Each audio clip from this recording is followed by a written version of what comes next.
Howdy folks, my name's Darren from RC Scale Models, and today I'm going to be starting my big diorama I have planned. We're going to start with the German WR360 locomotive. My plan is to have some lights in this, so we're going to be working with a little bit of LEDs. I know what you're thinking, LEDs wasn't around back then, but I have bought LEDs that are got a yellow tint to it, so it makes it look like old lighting. So my plan is to have these two lights at the front lit up. There are two lights at the rear of the locomotive. I don't know if they'll have them on, but I'm going to try and get these ones working for sure. Inside, my plan was to have a motor and have these doors open, but I cannot find anything to go in it, so these are going to be shut. So this whole tyre thing is empty inside, and this is where it's going to house the battery unit. We're going to be using 9-volt batteries and LEDs. I do have some crew members to go with these trains. I do have this set as well for train diorama to go with it. This guy here I'm going to be using on the main train because he's loading coal, which is the coal steam engine on the big one. This guy will be working with him. This guy is I'm going to be using on this train, but he's going to be standing at the side of it. And this guy here I believe works on the platform, which I won't need. Let's do this.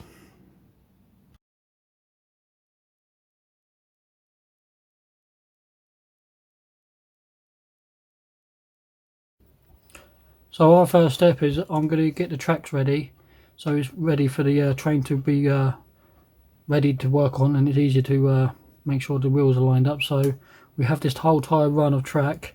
I'm not going to snip this off. I'm going to leave this round the sprue. I'm going to take off the rail itself and this side, and it keeps it all rigid. So simple.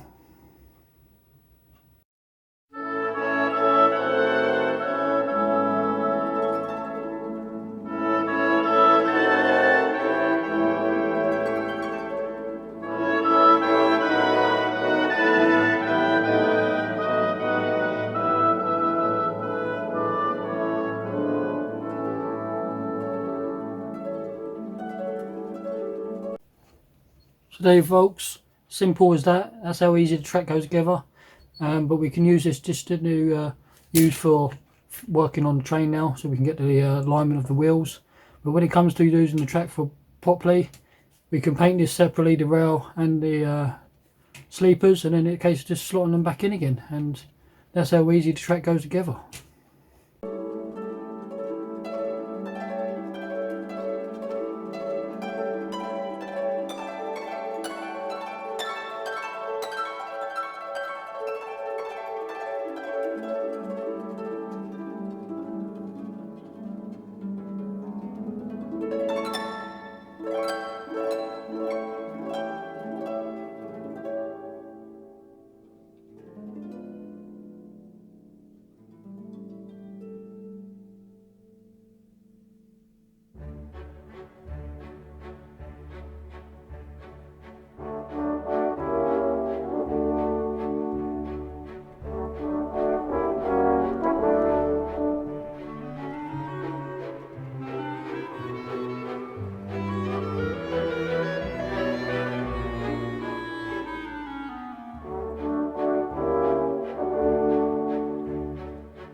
Okay folks, these sections are all built. This is part of the side rails and suspension part for the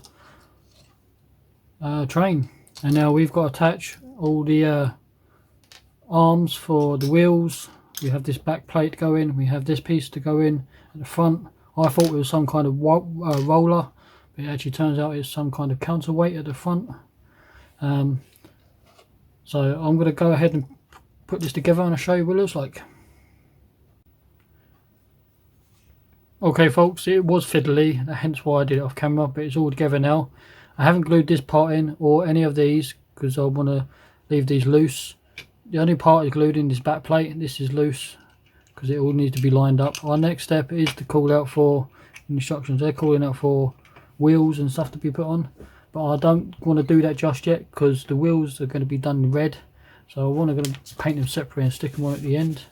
Our next step will be bumpers, and yeah, so it's front bumpers, rear and back, and then we can drop it on the chassis. Sorry, the chassis can go on top of the upper plate.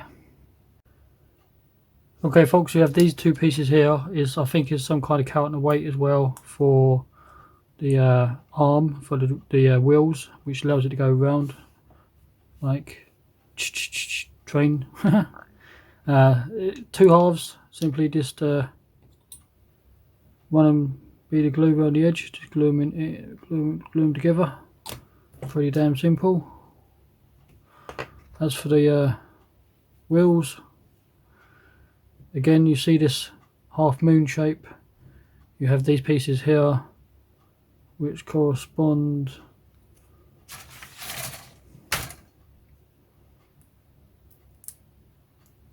to inside the wheel. Again, you just got to glue it into place because it is the counterweight for the wheel.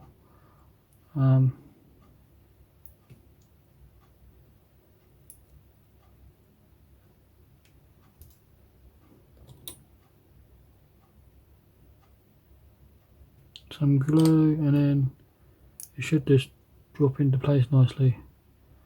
So we have to do 6 of these wheels and 2 of these.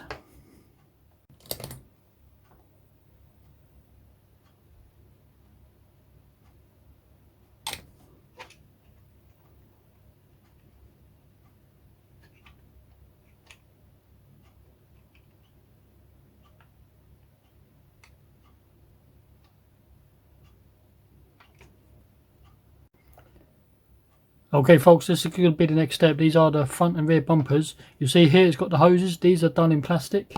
I'm not going to attach those. I'm going to actually remove those and just keep the pins or plugs here. But the actual hose itself I'm going to replace with proper hosing.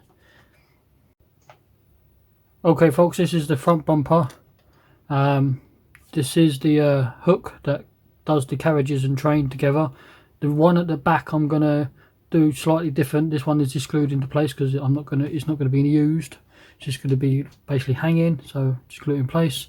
These are the bumpers, 2 halves, glue them together. We've got to glue the ends on. They do have a tight fit.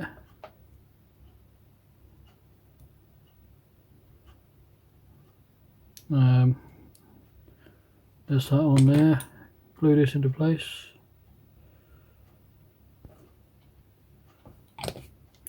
And do it again on the other one.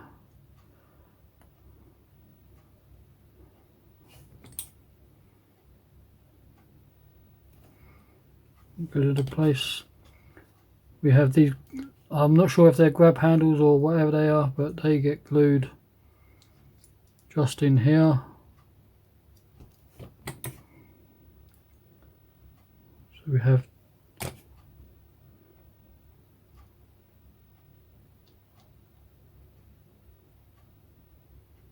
those, and the bumpers get glued on the front as well. There's one. The fit's really good as well, and plus I can do it without gluing it at the moment. I can just dry fit and show you. So that goes on there, and that goes in there, and that's essentially pretty much it. We've still got this one here to go on, and that's pretty much it. There's another one of these to do, but like I say, this is slightly different. I want this to work on the other one. Okay folks, next step is to do the steps. We've got some photo etch to put on there. The photo etch comes as these little square sheets, so you've got to bend the ends. I have these Tamiya bending pliers for photo etch. I have no problem with these. You just simply slot it in there nicely, line it up with the line, and just lift, and that's it. Once it's all nice and level, ready to go. I do have the Masters tool bending one. They're pretty good stuff, pretty simple. Now you can attach these, which once it's dry it looks like this. So this goes on the side of the train.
Okay folks, all the doors are on and grab handles.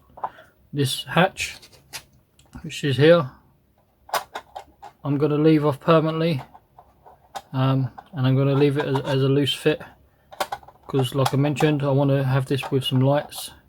So the battery compartment is going to be inside here, so I'm going to leave this as a dry fit so we can get the battery in and out.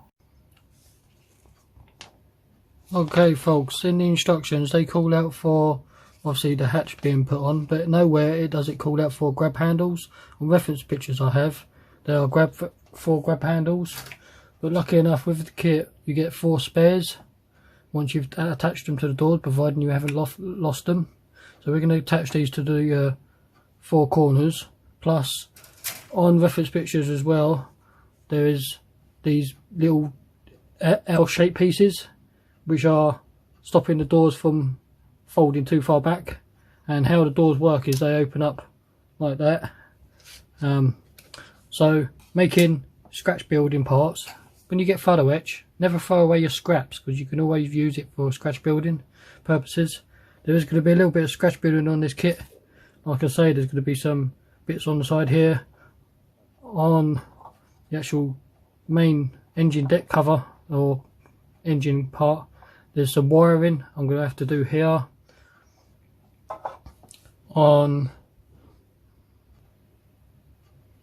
Here's the lower chassis.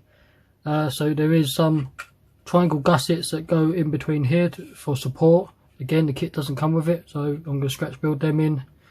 There's a couple of wires that go down on this bulkhead behind the wheels.